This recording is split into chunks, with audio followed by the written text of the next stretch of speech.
When Jacob learned that there was no grain in Egypt, he said to his son, "Oh, there was grain in Egypt." He said to his sons, "Why do you just keep looking at each other?" He continued, "I have heard that there is grain in Egypt. Go down there and buy some for us, so that we may live and not die." Yeah, good. Then 10 of Joseph's brothers went down to buy grain from Egypt. But Jacob did not send Benjamin, Joseph's brother, with the others because he was afraid that harm might come to him. Jacob is still showing favorites. Jacob is still showing favorites.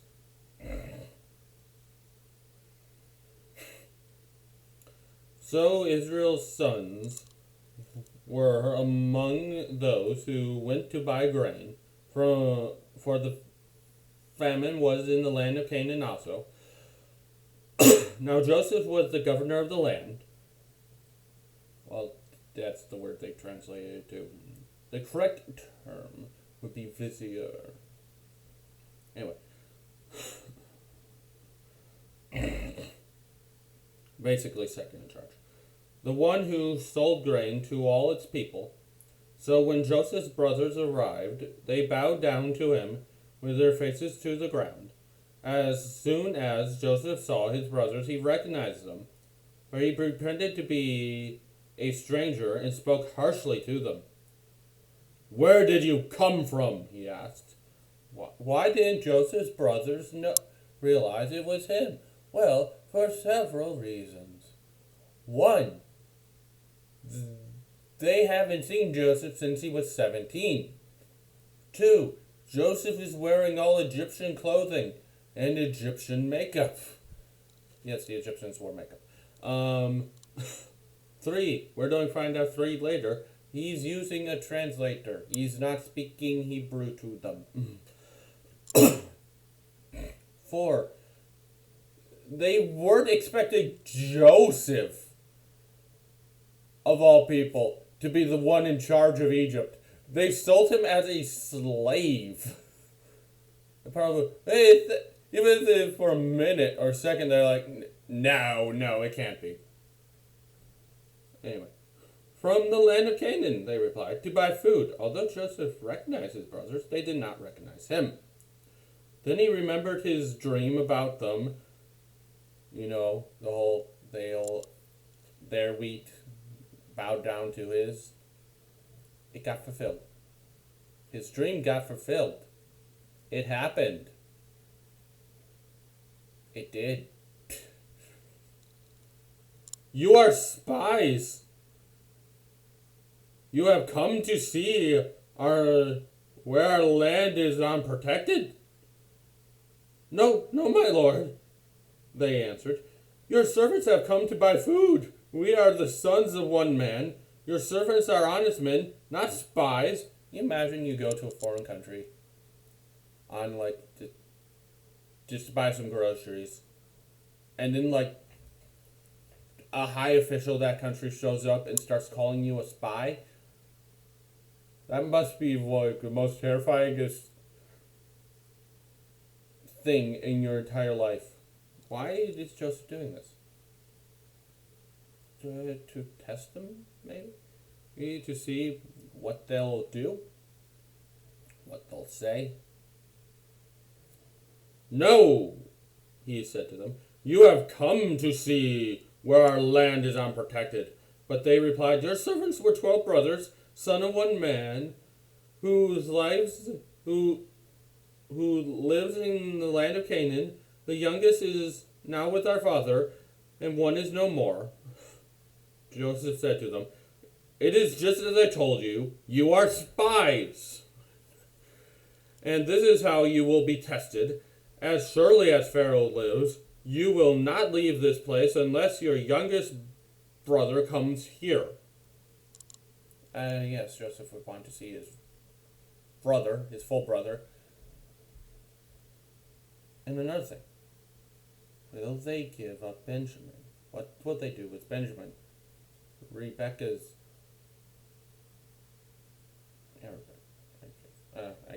Anyway, other son, Joseph's new favorite. Well, oh, it's Isaac, Joseph and Rachel, right? Yeah, Rachel's the other son. Anyway, good. Well, they bring him down to a land of Egypt to save their own skins.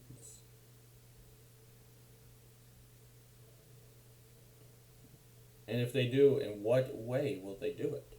Send one of your number to get your brother. The rest of you will be kept in prison so that your words may be tested to see if you're telling the truth. If you are not, then surely as Pharaoh lives, you are spies. So, obviously, Benjamin would not be a military age.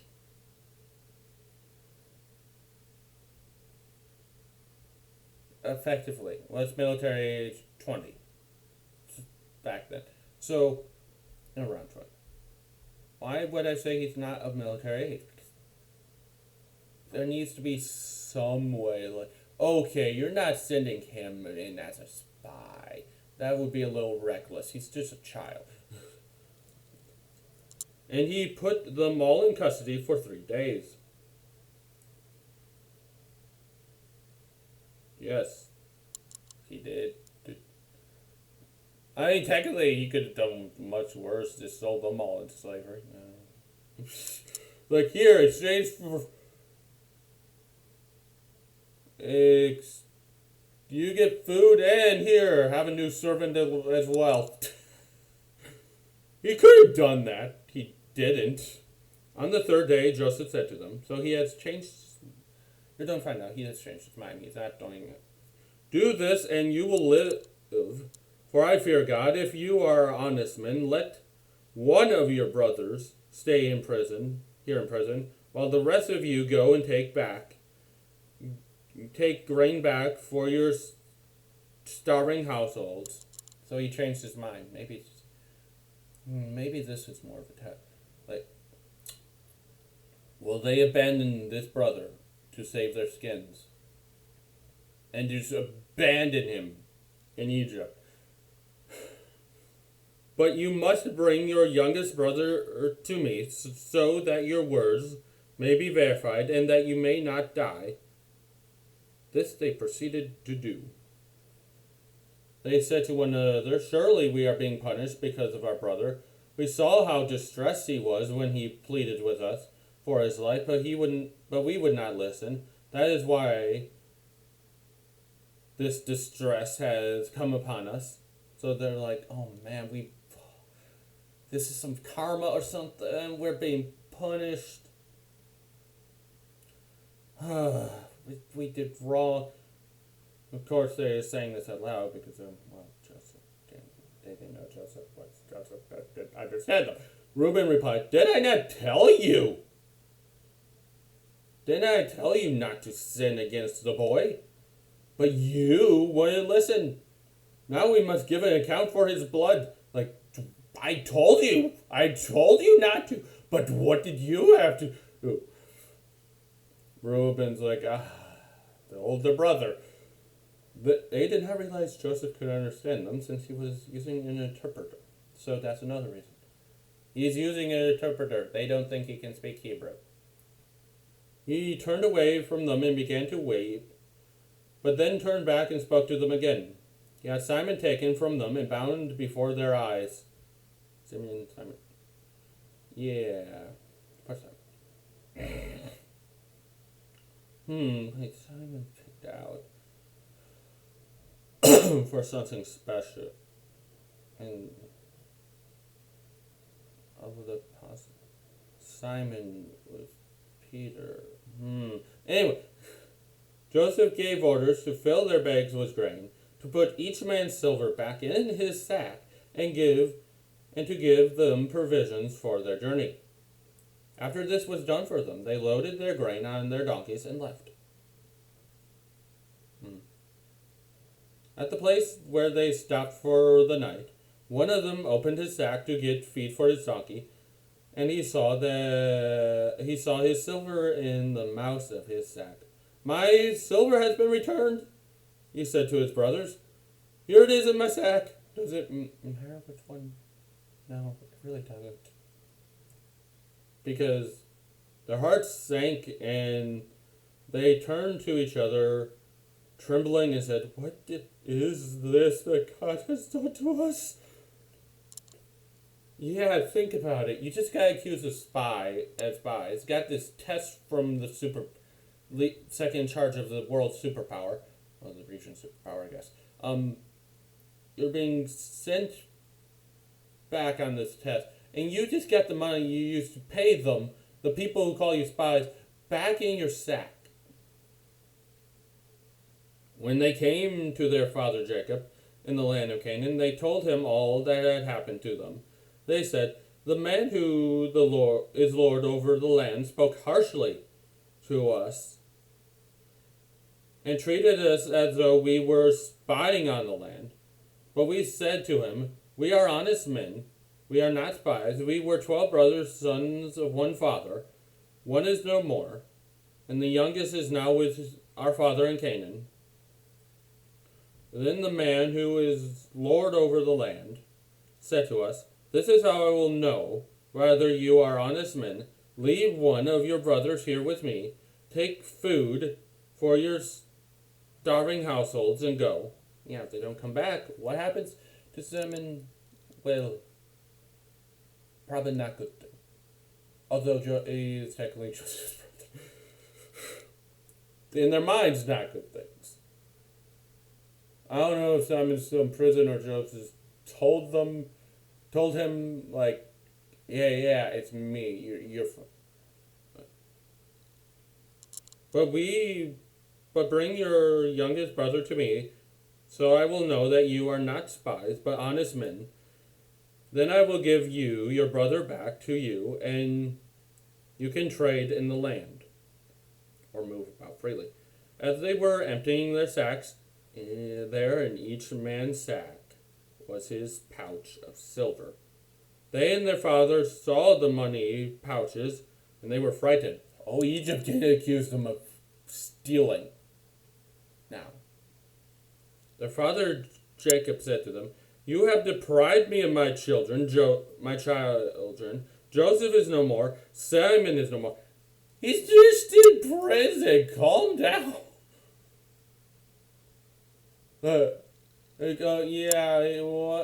One of your sons is being held for ransom, captive. He is dead. Okay. And now you want to take Benjamin. Everything is against me. Then Reuben said to his father, you may put both of my sons to death if I do not bring him back to you. Entrust him to my care, and I will bring him back. Ooh, that is something. Now, but time this, Reuben's sons are probably late teenage, maybe in their 20s, depending on how old Reuben is and when he had his sons, his two sons. But all that is like, if I don't bring him back, then you may essentially, if I take two sons from you, you can do the exact same thing to me. That is a big promise.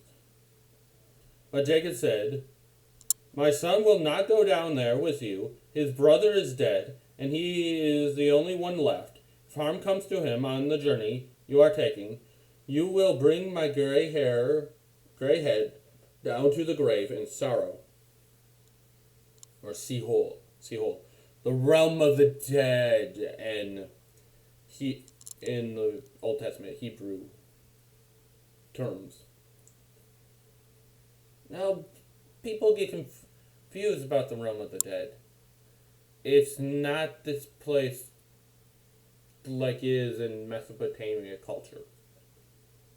It's not. There's the place where the good dead go and the bad dead go. There's a gulf between them. Both is called Sheol. Normally, Sheol residents cannot speak to Earth residents. The only time this actually did happen, it was, well, widely condemned by the Sheol resident.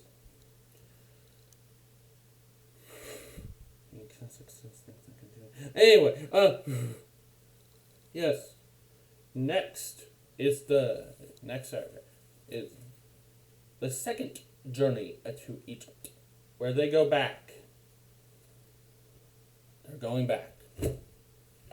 So, what do you think we can learn? What lessons are there? What interesting things? Do you think Simon was told about Joseph? Do you think Joseph just came in and was like, okay, while you're here, I need to explain it to you? Or do you think he was just thrown in this place? Well, it would be a mining, like, stone quarry out in the middle of the desert. And just left there until Joseph's brothers come back or not. Also, yeah, there's maybe some elements of this plan that doesn't make sense. But do you think Joseph's brothers really were thinking about that? They were in utter panic. This is like this Egyptian could order an entire army to come up out of Egypt and search around, find them, and have them all hanged. Or while he was in Egypt, they could just kill them all there.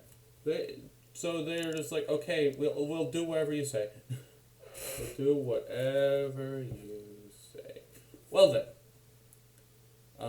see you next Saturday.